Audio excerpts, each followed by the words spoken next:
Part 3, Luke 1, verses 26 to 38.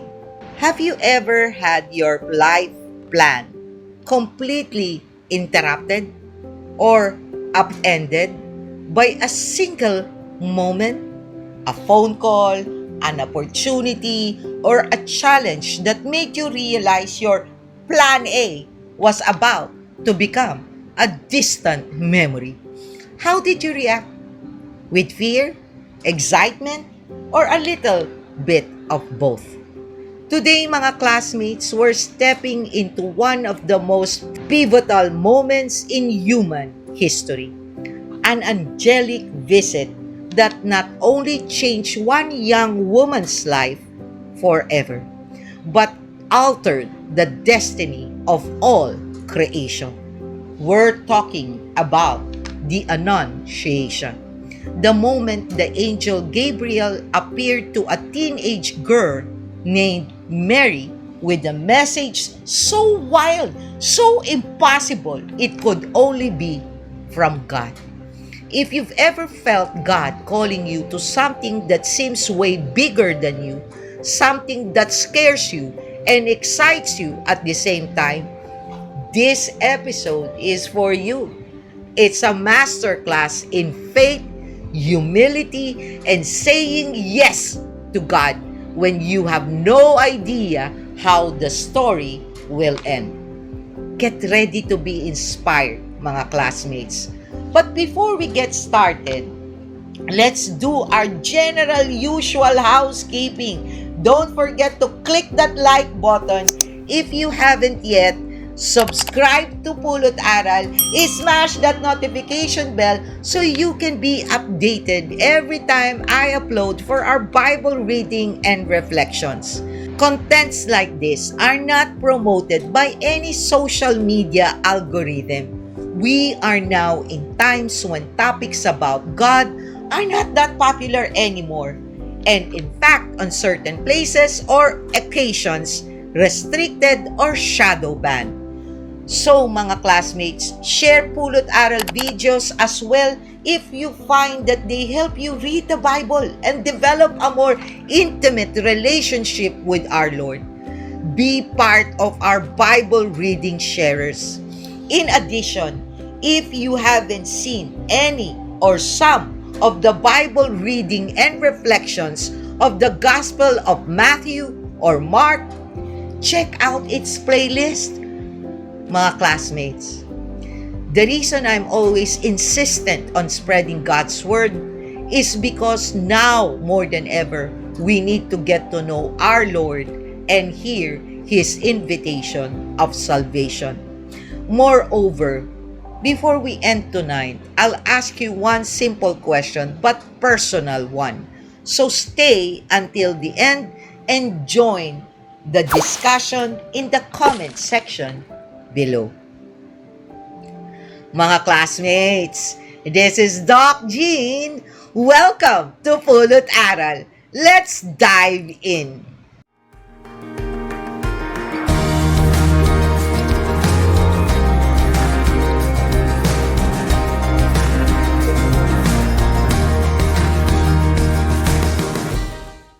Before we start with our exciting discussion about Luke 1, let's pray and have the Holy Spirit bless us with concentration, discernment, and desire to finish reading Luke 1 all the way. Heavenly Father, you are our strength, our protector, and our truth. Keep us from destruction and deception, and remind us always to wear your full armor against the enemy's schemes. Help me and my classmates to hear what you want us to hear, see what you want us to see, and live the way you want us to live. Lord, let your presence touch every heart watching this video. Remove pride, bias, and division so only your truth remains. Use this channel and our lives to draw more people to your word and to the joy of knowing you personally. Strengthen our faith, deepen our obedience, and make our lives shine with your love, so others may see you in us. Lord, let them be moved, Father God, to help this channel grow so we can spread and build a Bible reading community who speaks your words. Increase our desire, discern well, obediently do, delight more to live a life according to your will. This we ask through Christ our Lord. Amen. Before we start the general overview, context, and discussion, mga classmates, let's first read Luke 1 verses 26 to 38. I will be reading from the ESV version. The birth of Jesus foretold. In the 6th month, the angel Gabriel was sent from God to a city of Galilee named Nazareth, to a virgin betrothed to a man whose name was Joseph, of the house of David. And the virgin's name was Mary. And he came to her and said, Greetings, O favored one, the Lord is with you. But she was greatly troubled at the saying, and tried to discern what sort of greeting this might be. And the angel said to her, Do not be afraid, Mary, for you have found favor with God. And behold, you will conceive in your womb, and bear a son, and you shall call his name Jesus. He will be great, and will be called the Son of the Most High. And the Lord God will give to him the throne of his father David. And he will reign over the house of Jacob forever, and of his kingdom there will be no end. And Mary said to the angel, How will this be, since I am a virgin? And the angel answered her, The Holy Spirit will come upon you, and the power of the Most High will overshadow you. Therefore, the child to be born will be called Holy, the Son of God. And behold, your relative Elizabeth, in her old age, has also conceived a son. And this is the 6th month with her, who was called barren. For nothing will be impossible with God. And Mary said, Behold, I am the servant of the Lord. Let it be to me according to your word. And the angel departed from her. Mga classmates, let's now go to Luke 1 verses 26 to 38, general overview and context. Okay, before we unpack what happened, we need to understand where it happened and who this girl was. First, the location. Nazareth. Mga classmates, Nazareth was not a destination at that time. It was a nowhere town. In John 1 verse 46, when Nathanael hears that Jesus is from Nazareth, he asks, Can anything good come out of Nazareth? That's the reputation. Small, obscure, forgettable. God didn't send his angel to Jerusalem, the holy city, not to the temple, the center of worship, not to a priest's house like Zechariah. He sent Gabriel to a tiny village, to an unknown girl in a nobody town 6 months later. God loves doing that. Mga classmates, He loves showing up in places that nobody expects. Now, Mary. Let's talk about Mary. She was a virgin engaged to a man named Joseph. In Jewish culture, mga classmates, engagement, erusin, was as binding as marriage. You needed a divorce to break it. Can you believe that, mga classmates? But you didn't live together yet. So, Mary was in that in-between space, promised but waiting. How old was she? Mga classmates, can you guess? Scholars estimate she was probably between 12 to 16 years old. Young, really young. By our standards, still a child. But by her culture's standards, ready for marriage. But still young enough that an angelic visitation would be absolutely terrifying. Now here's a trivia for you mga classmates. When Gabriel appears, he greets her with the word that only used once in the entire New Testament. Kekaritomene. It's translated highly favored or full of grace. But here's the thing. It's a perfect passive participle. In Greek, that means it describes something that has already happened and continues into the present. Translation, mga classmates, Mary wasn't highly favored because the angel showed up. The angel showed up because Mary was already highly favored. God didn't choose her because she was special. She was special because God chose her. But her life, her character, her faith, her openness had already caught heaven's attention. Gabriel's first word, do not be afraid. Sounds familiar, mga classmates. Remember Mark 16 verses 1 to 8 Bible reading and reflections? If you have not seen that, check it out after this. That's what angels always say because apparently showing up uninvited tends to terrify people. Then he tells her she will conceive and bear a son. Name him Jesus. He will be great, Son of the Most High, throne of David, reign forever, kingdom without end. Now, mga classmates, Mary's response is everything. She asked, how will this be since I am a virgin? Compare this to Zechariah's question in verse 18, mga classmates. How shall I know this? For I am an old man, and my wife is advanced in years. See the difference? Zechariah asked for proof. He wanted evidence before he believed. Mary asked for mechanism. She believed, but she needed to understand how it would work since she wasn't, sexually active. Zechariah's question came from doubt.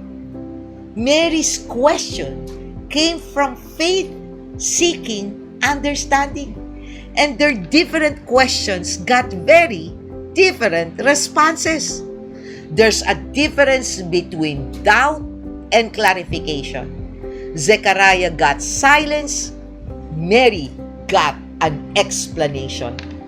Gabriel tells her, the Holy Spirit will come upon you and the power of the Most High will overshadow you. The word overshadow in Greek, episkiazo, is the same word used in the Old Testament for the cloud of God's glory filling the tabernacle. Shekinah, present. Mary's womb becomes the new Holy of Holies. God is about to dwell in a human body. And then Gabriel gives her a sign. Your relative Elizabeth, the one everyone called barren, she's in her 6th month, for nothing will be impossible with God. Mary doesn't ask for a sign. God gives one anyway, because that's who He is. A God who knows we need encouragement, even when we're being brave. And then when Mary speaks the words that change everything, behold, I am the servant of the Lord. Let it be to me according to your word. Mga classmates, that's a yes. Not hesitant, like I guess so. Not let me think about it. Not well, what will people say? No negotiation, no conditions, just surrender. A full surrendered, terrifying, beautiful yes. Let's now discuss Luke 1 verses 26 to 38, mga classmates. So what do we learn from a teenage girl in Nazareth who said yes to the impossible? First, God sees you even in your nowhere. Mary was from Nazareth, not Jerusalem, not Rome, not Athens. A village so insignificant it doesn't appear in any non-biblical records of the time. But God saw her. Mga classmates, you don't have to be in the right city, the right job, the right family, the right season for God to notice you. He sees you right where you are. Your Nazareth is not a problem for Him. As we have learned from Luke 1 verses 5 to 25, His ways are not our ways. Qualifications are not needed, for He qualifies us. Second, God's favor doesn't mean a trouble-free life. Let's be honest. Mary's yes led to a scandal, suspicion, a dangerous journey while pregnant, watching her son be rejected, and eventually standing at the foot of his cross. Highly favored didn't mean highly comfortable. If you're going through hard things right now, it doesn't mean God has abandoned you. It might mean He trusts you with something heavy. Mga classmates, when I surrendered my life to God, the first thing you will learn is that your situation will not miraculously will just change for the better. Yes, it gets better because He transforms you. No matter the circumstances, mga classmates, it gets better because you are internally better. That's why I pity the Christians who were scammed by false prophets about prosperity gospel faith, the new age or new thought Christianity, wherein it is focused so much on what God can give you of what is of the world. And that's far from the truth. Mga classmates, if you want to know what it is to be born again and its sign for the real deal, then check out that video in Pulot Aral. Third, it is okay to ask how. Mary asked a question. She wasn't rebuked for it. God did not strike her mute like Zechariah because her question wasn't prove it. Her question was, how does it work? You can bring your honest questions to God. He's not threatened by your curiosity. He's not offended by your need to understand. Faith isn't about switching off your brain. It's about trusting the one who gave it to you. Fourth, your yes matters more than your qualifications. Mary wasn't qualified to be the mother of God. Nobody was. She was around 12 to 16 years old. She was poor. She was unknown. But she was available. God isn't looking for resume. He's looking for readiness. He's not searching for ability. He's searching for availability. Your yes is the only qualification you need. Fifth, nothing is impossible with God. Gabriel's parting shot.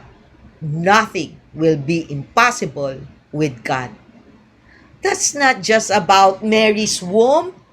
That's about every dead dream, every impossible situation, every this can never change area of our lives.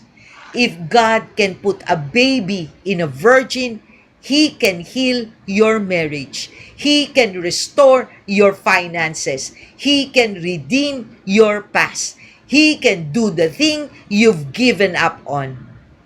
Mga classmates, when God impressed upon my heart to shift the dead on the water political channel I once had into an expository Bible reading and reflection channel, my first reaction was not obedience. It was validation, just like Zechariah. It's a combination. I needed to be sure it was truly from Him. Unlike Mary, I didn't have an angel appearing to confirm the message. No heavenly visitor, no dramatic announcement, just a quiet nudge that would not go away. And honestly, mga classmates, I was afraid. Afraid of my own inadequacy. Afraid I wasn't qualified. Afraid of what would happen if I stepped out and failed. So what did I do? I consulted for 9 months.